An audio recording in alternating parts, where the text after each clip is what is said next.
Emas, jika anda ingin jadikan sebagai pelaburan, anda perlukan jumlah gram yang besar. Bagi golongan yang berminat untuk menjadikan emas sebagai pelaburan, berbanding dengan simpanan, anda boleh dapatkan gold bar 250 gram atau 1 kilogram seperti ini.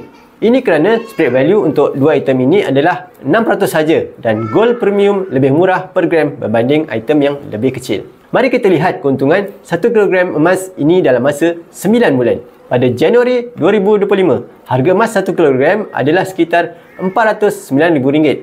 Dan hari ini, jika anda jual gold bar 1 kilogram, anda dapat sekitar RM495,000. Dalam masa 9 bulan saja, emas 1 kilogram ini sudah memberikan keuntungan bersih sebanyak RM85,000 atau sebanyak 20% selepas tolak spread 6%.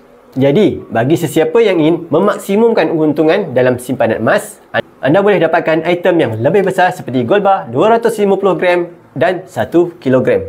Bagi yang berminat untuk memaksimumkan keuntungan dalam belian emas, anda boleh klik link di profil daftar percuma dan saya akan bimbing anda dalam cara dan langkah simpanan emas yang terbaik untuk anda.